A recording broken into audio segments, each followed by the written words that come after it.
My husband used to have a saying. He'd say, I wouldn't take $1 million for either one of my kids, but I wouldn't give you a nickel for a busload just like them. My husband and I used to ride Harleys, and on my husband's Harley helmet there's a sticker that reads, having children is like being plucked to death by a chicken. Yeah, I think we've all felt that way at one time or another. Hi, my name is Georgee Story, and I'm a mother. I'd like to tell you a story. It's not a happy story, but it's one that could save the life of your child. I love kids. I always have. When I was 5 or 6 years old, I was the oldest of 31 cousins. It was the job of the oldest cousins, like me, to take care of the youngest. I carried them around when they were almost as big as I was. I even loved changing their diapers. I had my first child when I was only 20 years old. Her name is Nicole. When I was 23, I met my husband Charlie. He was a widower, and he had a son by the name of Brian who was 4 years old.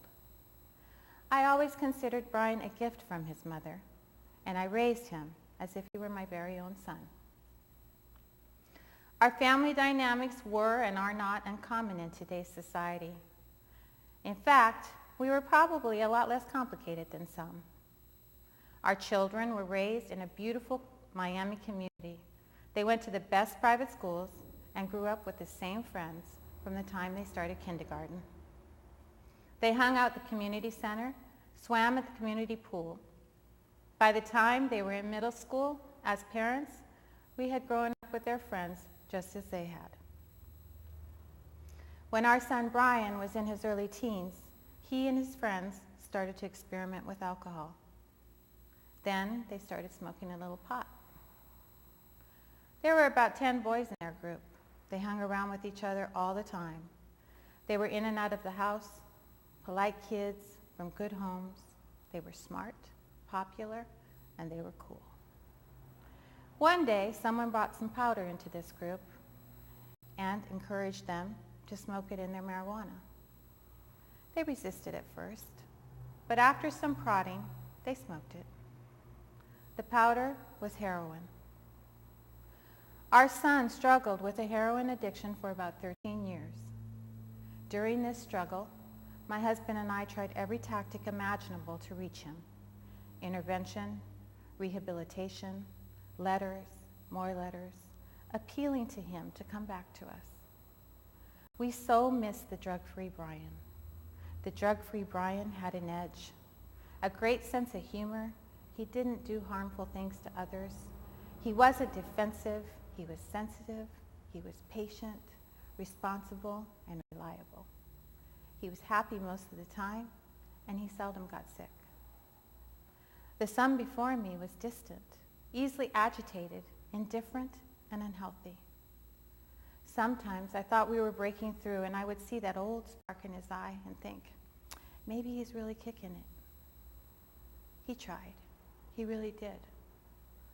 But after so many years, the drugs had the best of his mind and body. His soul wasn't strong enough to overcome. I think he actually lost his space and time. He had been a drug addict for so long, he didn't know how to go from being 15 to being 28 years old. He was no longer comfortable in his own skin. He would promise me over and over, I'll get better, Mama. But he just couldn't do it.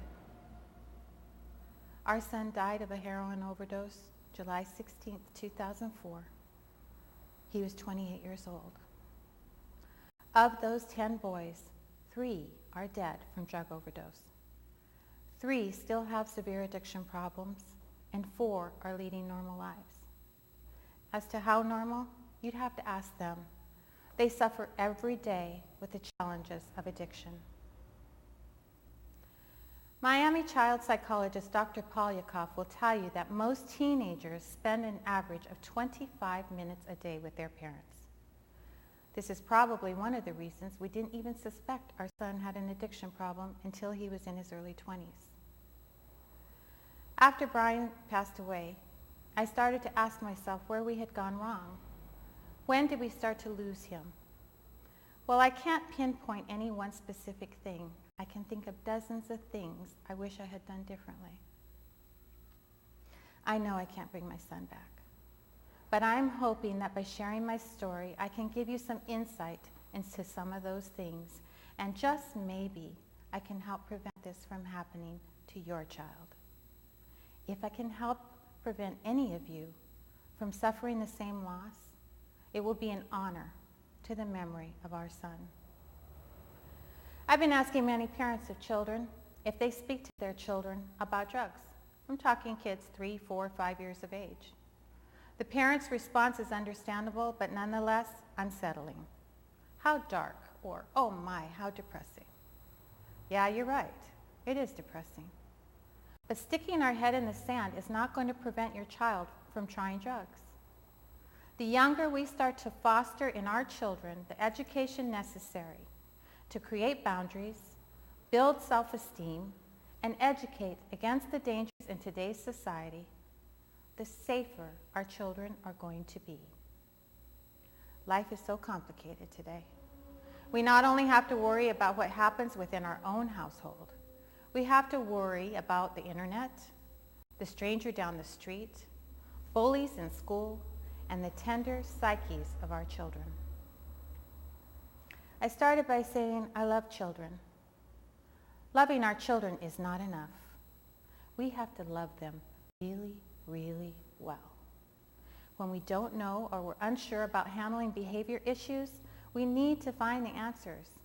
In order for our children to reach their full potential, we must find the answers.